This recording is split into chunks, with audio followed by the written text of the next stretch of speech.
AEW WrestleDream is done. So let's talk about it and let's cross it out. Let's go.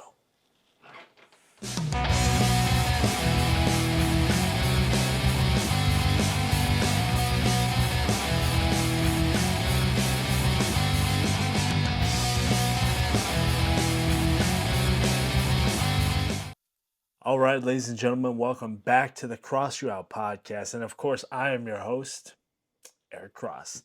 And in today's show, well, we're going to be talking about AEW latest pay per view, Wrestle Dream, and we'll also be talking about a little something that I just recently picked up.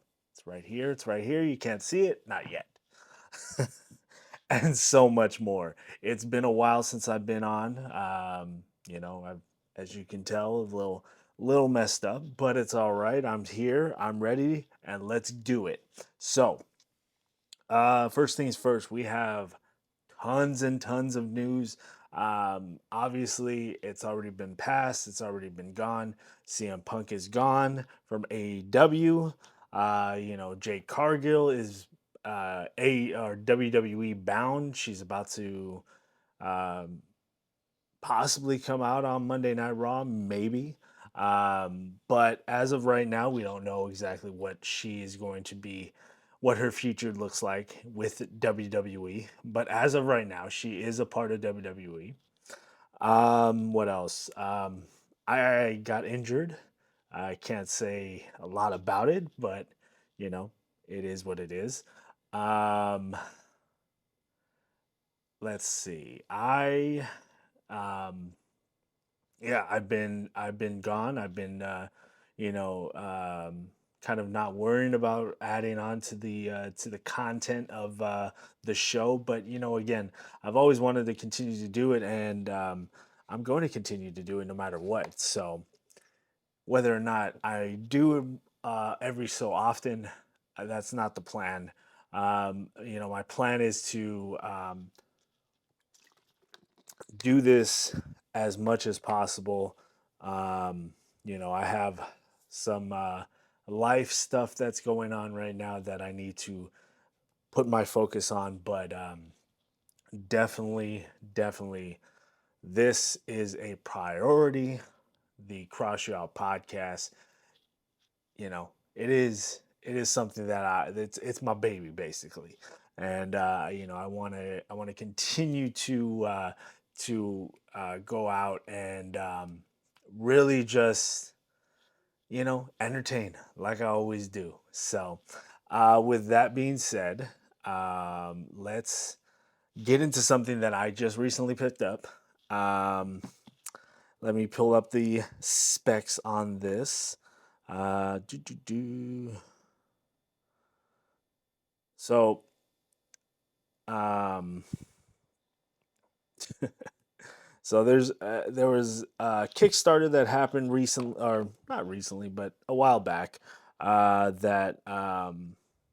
That I got in at the last minute, and it is the uh, Ti pocket knife from Big Idea Designs. As you would like to see, I don't have that much strength in my hand, so this will spring out more. This is the Ti pocket knife, and I absolutely love this knife. This is a titanium. Um, what is the blade on this? This is a S35 VN hollow grade blade on this one, and I'm gonna show a little video of it so you can kind of see it a little better. If you go to the YouTube, go check it out right there. But this was big type. Um, I believe they have, what was it? It was a Big Idea. Um, I want to say like blade, like a box cutter, basically. Same thing. It looked almost exactly the same as this, but it didn't just have the blade itself. It had like a takeaway from the box cutter. But this is absolutely amazing. Then I do have a, an Urban Carver double cross bead on there. I don't know if you can see that.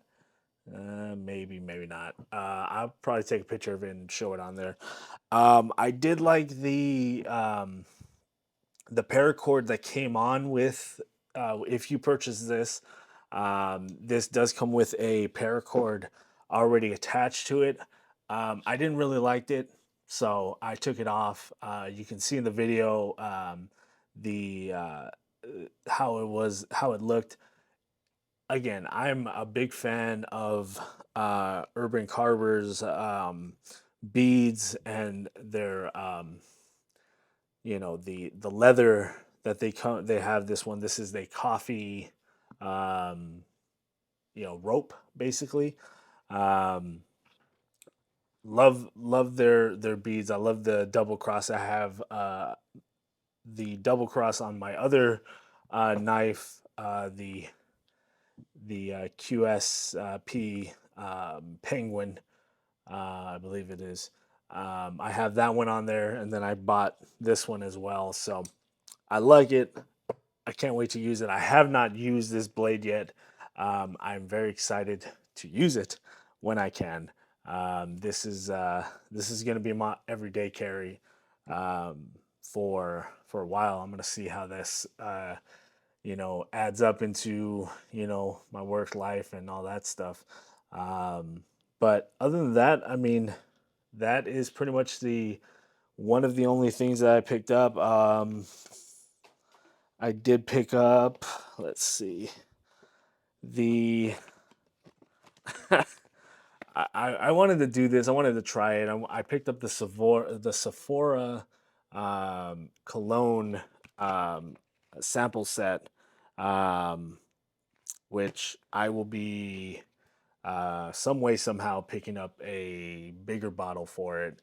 It comes with the smaller, like little small sample ones that you can use.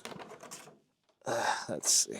So come in little bottles like this, and these are actually really cool. You want to try to test out some fragrances, colognes, fragrance, whatever you want to call it.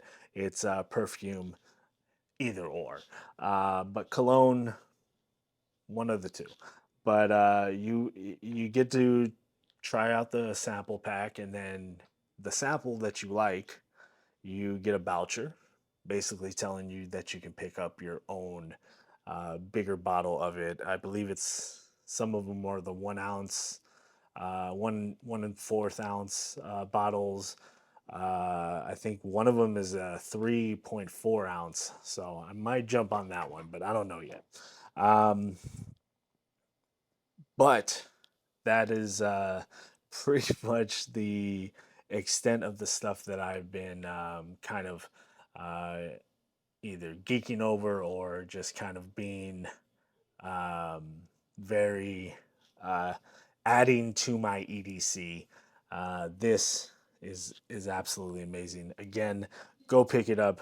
The TI pocket knife retails for right now over 220 right now. I got in on a deal, so that was the Kickstarter deal. So it is what it is. But support Big Idea Designs. They got some amazing stuff. I got one of their pens. You know, just love their craftsmanship. All right, so we are gonna get into WrestleDreams, AEW's latest pay per view. Um, Trying to pull up my little notes.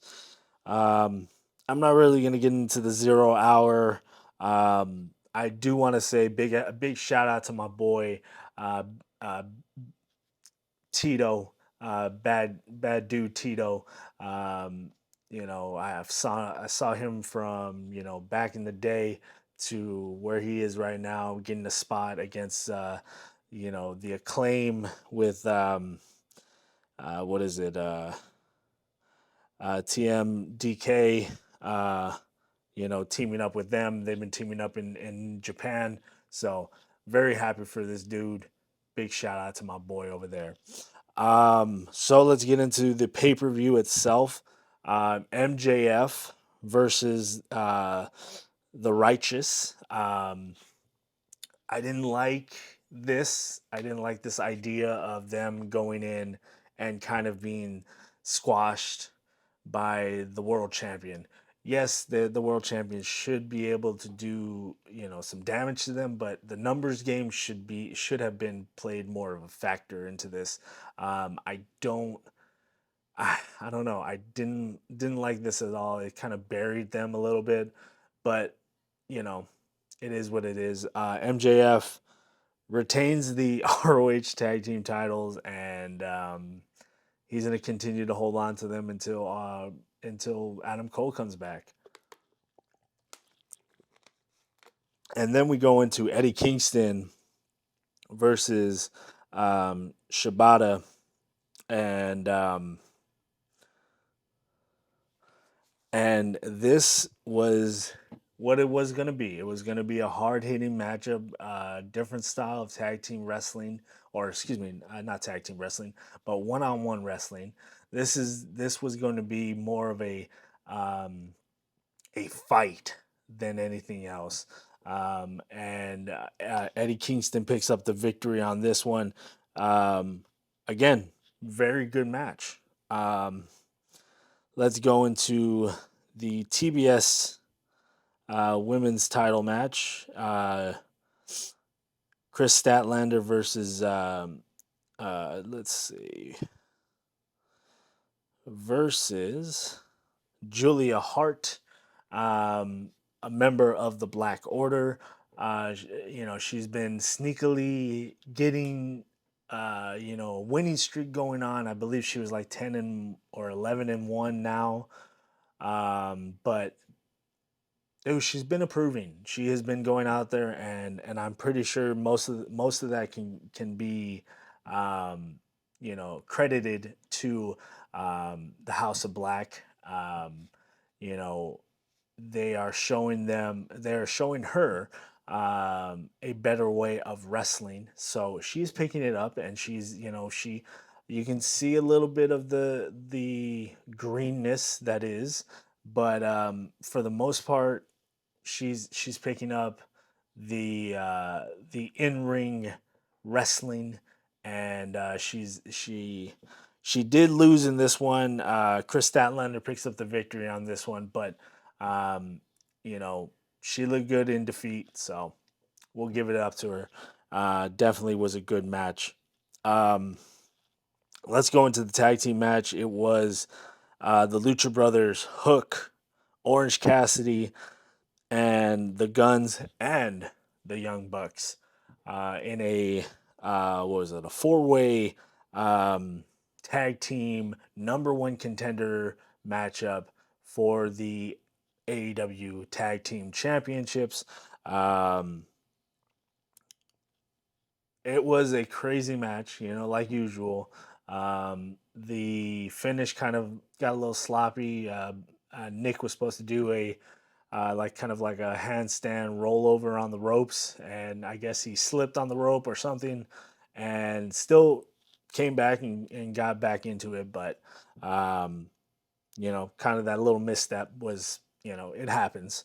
But the Bucks do pick up the victory on this one. They are the number one contenders for the World Tag Team Championships. And who will that be? We'll get into that in just a few minutes. Let's see. Swerve Strickland versus Hangman Adam Page. And I'm going to tell you right now, Hangman Adam Page and Swerve Strickland went out there and they said that they were going to have a very, very competitive, hard hitting matchup. And they did. They went out there and they tore it up. I give, you know, I give it up to AEW for actually letting Swerve Strickland pick up the victory on this. So he does pick up the victory.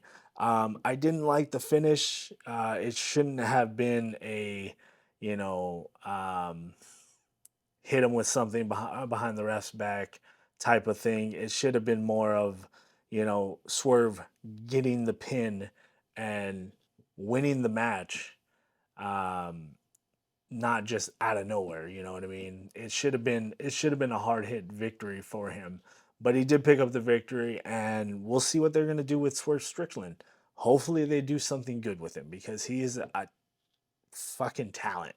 He can go out there and talk on the mic. He can go out there and wrestle, and he's entertaining as hell. So hopefully they do more with him. Um, we go into the next match. Ricky Starks versus Wheeler Yuta. Um, it was an okay match. Nothing to write home about. Uh, Ricky Starks picks up the victory, and you know, um, I mean, hopefully it's getting Ricky Starks back into the motion of being a number one contender for the AEW championship. But we'll see what they're gonna do with that. It is what it is at this point, I guess. Brian Danielson versus Zack Saber Jr. It was and it went out there, and these two guys put on a true wrestling clinic, a type of wrestling match where both men picked up a body part and um, try to beat it down, try to really really injure their opponent in this. It looked convincing. It looked amazing. Um, I kind of don't like the finish on this.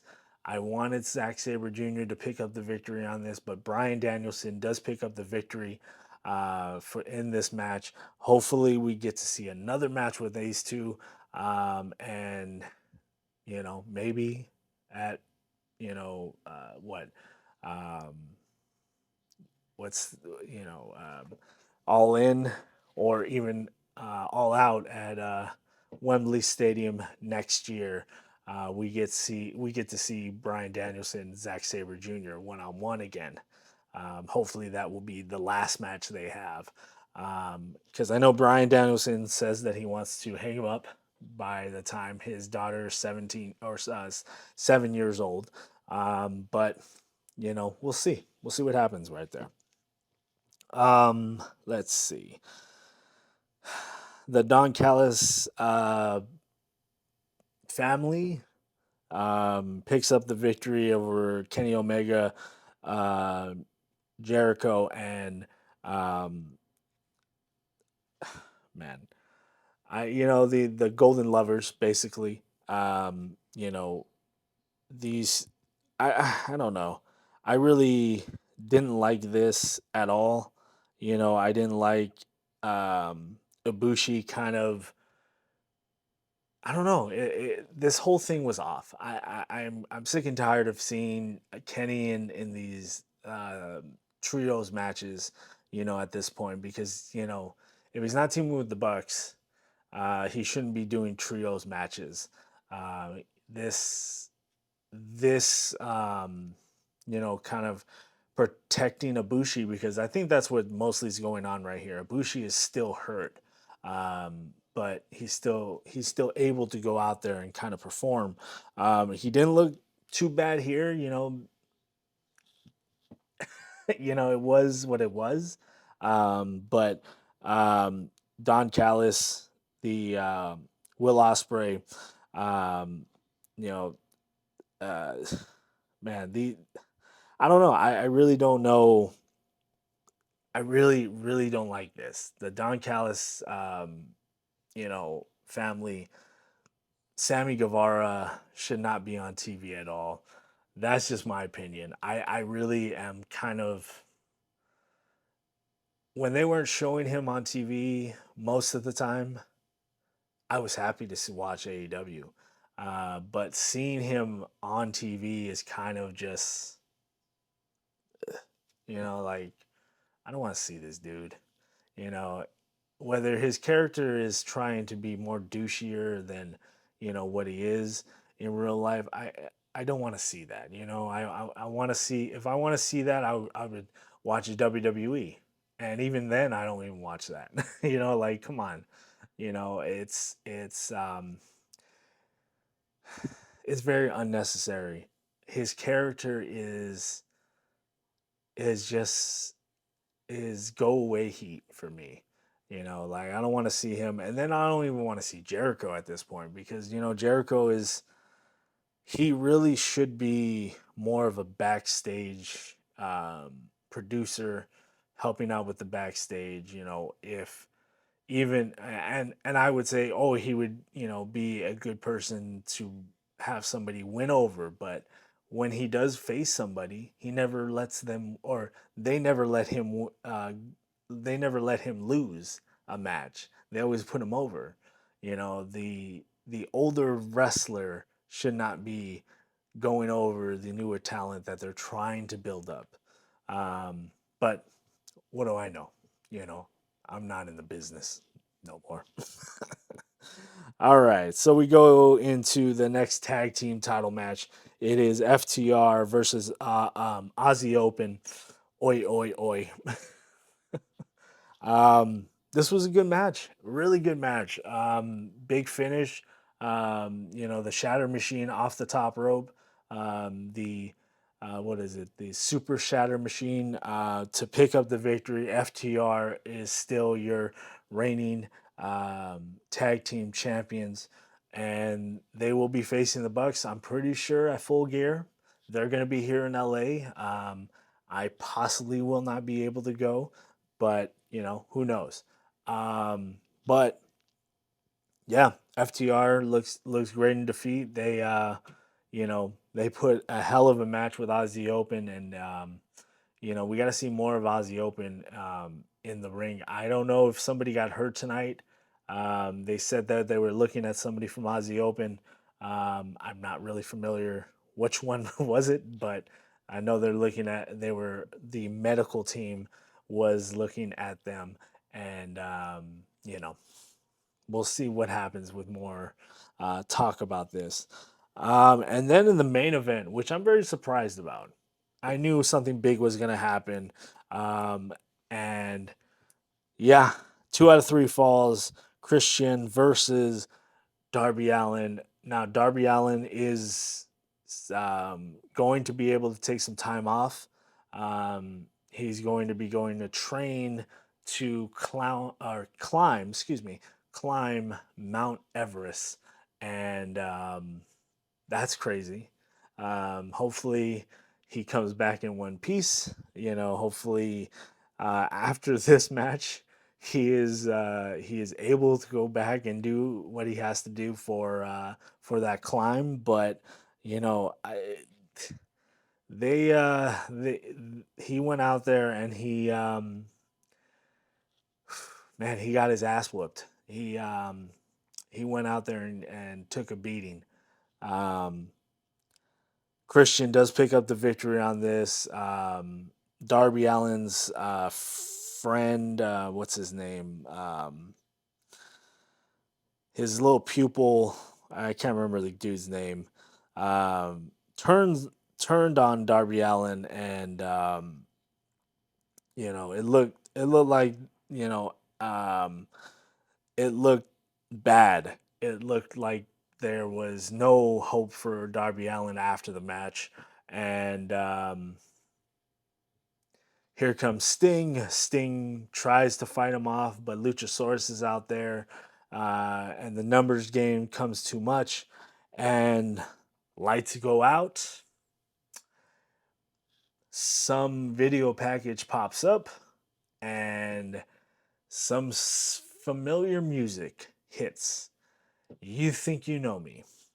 And the rated R superstar, Adam Copeland, formerly known as WWE Hall of Famer Edge, um, hits the ring and is now all elite.